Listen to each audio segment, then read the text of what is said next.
हा शुभ संदेश वाचण्यापूर्वी एक 2 मिनिटं सरांना मी शुभेच्छा देऊ इच्छितो.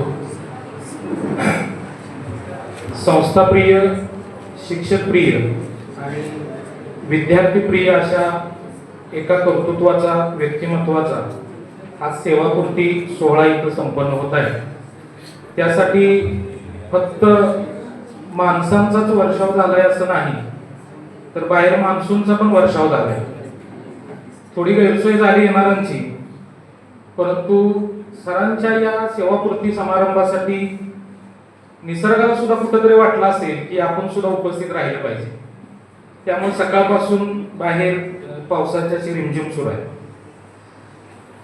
सरांना पुढच्या आयुष्यासाठी सर्वांच्या शुभेच्छा आहेतच. काही प्रसंग, अनुभव या ठिकाणी मला आवर्जून व्यक्त करावे वाटले. एक प्रसंग 13 तारखेचा विदार मॅडमनी त्यांच्या मनोगतामध्ये व्यक्त केला. प्रवेशासाठीची असलेली तळमळ. 15 दिवसावर सेवानिवृत्ती आलेली असताना ऍडमिशनसाठी, प्रवेशासाठी प्राचार्य पदावर असणाऱ्या व्यक्तीनं स्वतः तेही रविवारच्या दिवशी, सुट्टीच्या दिवशी आवर्जून वेळ काढून सहकारी शिक्षकांच्या बरोबर जाणं हा एक उल्लेखनीय असा प्रसंग आहे. आणि त्यानंतरचा गेल्या रविवारचा प्रसंग मी आवर्जून जो सुरुवातीला उल्लेख केला, विद्यार्थी प्रिय शिक्षक. मी सेवानिवृत्त होत आहे, परंतु विद्यार्थिनींसाठी मला जाता जाता सुद्धा काहीतरी करता आलं पाहिजे म्हणून रविवारी सरांनी ठेवलेला जादा तास. नेहमीच सर हे करत आले म्हणून तर सरांनी त्यांच्या मनोगतामध्ये उल्लेख केलेला की अनेक विद्यार्थिनी बोर्डामध्ये उच्चतम गुणांनी उत्तीर्ण झाले. हे सरांनी घेतलेलं जे कष्ट आहे त्याचं फळ आहे. एक प्रसंग नुकत्याच झालेल्या बोर्डाच्या परीक्षेच्या वेळचा. महाविद्यालयाची अशी परंपरा आमची राहिलेली आहे की ज्या ठिकाणी विद्यार्थिनींची बैठक व्यवस्था असेल त्या ठिकाणी पेपरच्या दिवशी तासभर अगोदर जाऊन संबंधित विषय शिक्षकांनी विद्यार्थिनींना आवश्यक ते मार्गदर्शन करायचं. ही परंपरा अखंडितपणे सरांनी सुरू ठेवली. ऑपरेशन झालं. माझ्या ही बाब लक्षात आल्यानंतर मी सरांना म्हटलं की सर आज पेपर आहे, आपल्याला वेळेत जाऊन कॉलेजवर जायचं असणार आहे. ताड पण सर तिथून उठले, चला म्हटले सर आपण जाऊया. आणि आम्ही दोघं त्या ठिकाणी गेलो. अर्धा तास सरांनी आम्हीही घेण्याचा प्रयत्न करतोय आणि त्यानुसार आमची वाटचाल सर आहे.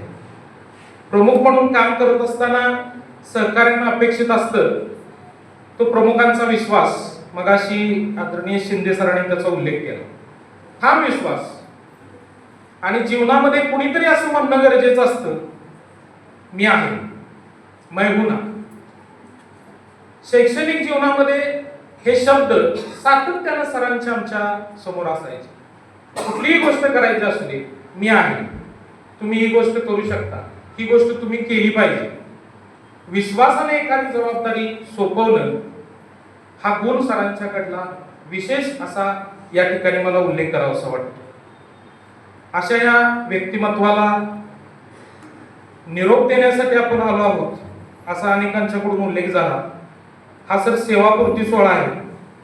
औपचारिक कार्यातून मस्त्र असेल, सही असेल किंवा येण्या जाण्याची वेळ असेल, या औपचारिक कार्यातून तुम्ही सेवामुक्त होत आहात. व्यक्तिगत माझ्या कुटुंबाच्या कोणत्याही गोष्टीतून तुम्ही निवृत्त होत नाही हे मला या ठिकाणी आवर्जून सांगावं वाटतं.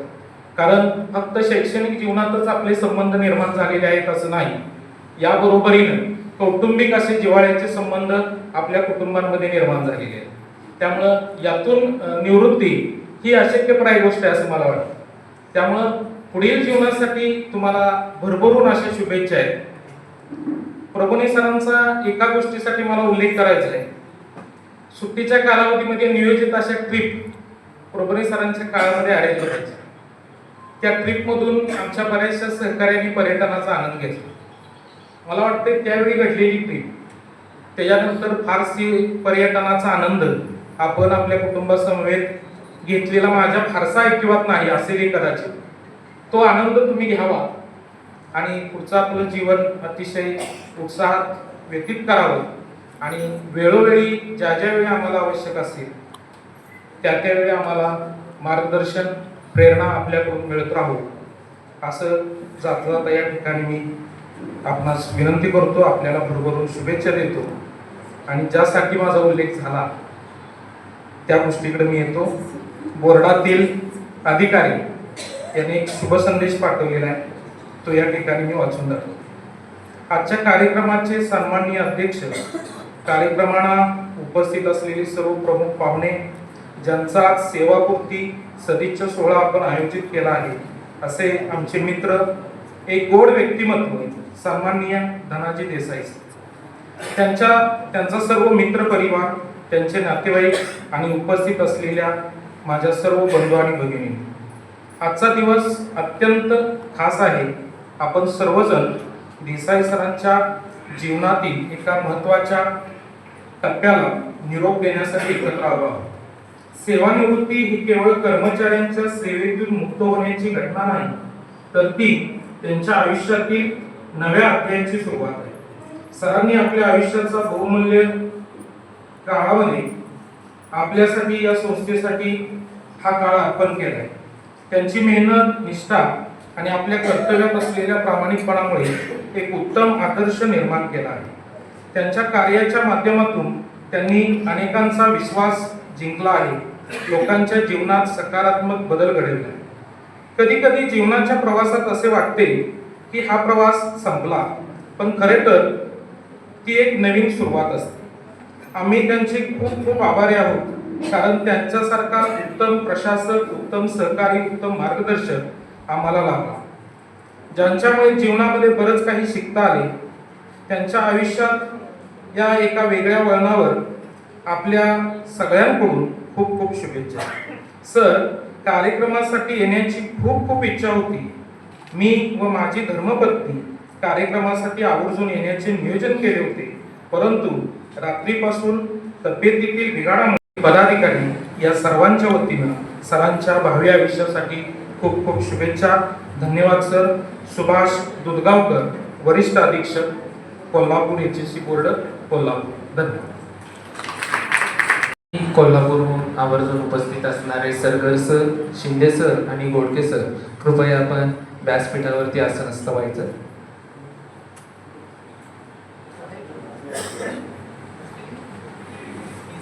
यानंतर टिळक हायस्कूल व कनिष्ठ महाविद्यालयाच्या संस्था नियुक्त पर्यवेक्षिका सौभाग्यवती BP देशपांडे मॅडम यांना त्यांच्या मनोगतासाठी आमंत्रित करतो.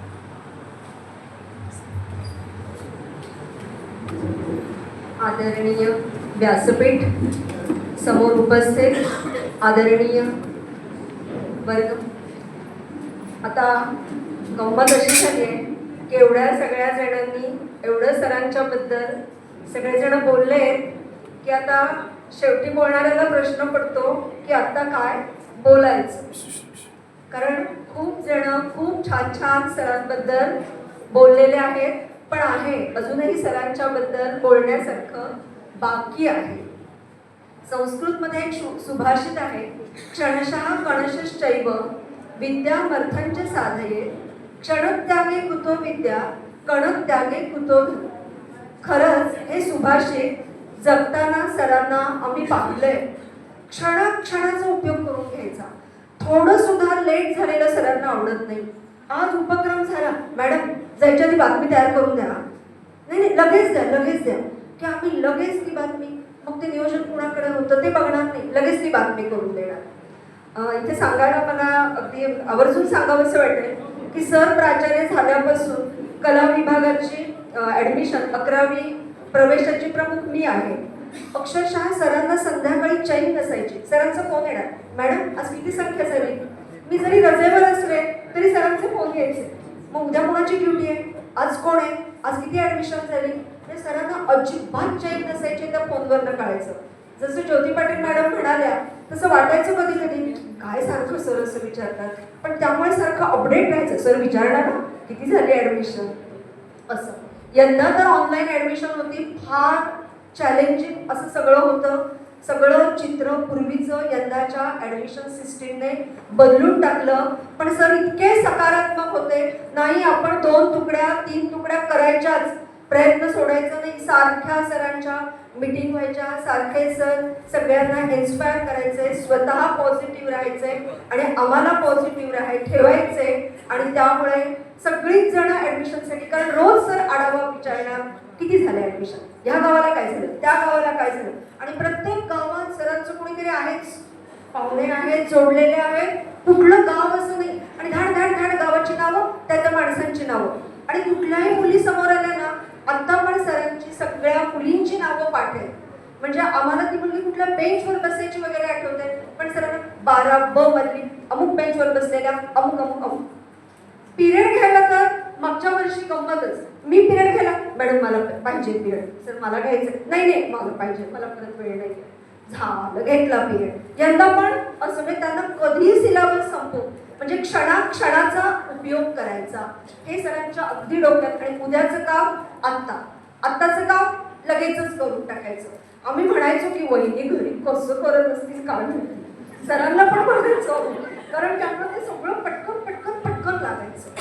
सिलेबस सुद्धा वेळेच्या रविवारी मी म्हणायचं सर माझा पिरियड आहे, सर नाही नाही मी आधीच सांगून ठेवते. मग आता पुढच्या रविवारी आम्ही दोघी त्यांच्या आधी सांगण्याचा प्रयत्न करायचो की मग आमचा पिरियड होईल. म्हणजे इतकं त्यांचं नियोजन. आणि मुली म्हणायच्या की राज्यशास्त्राचा आम्हाला घरी अभ्यास करायला लागत नाही, सर सगळं वर्गातच करून घेतात.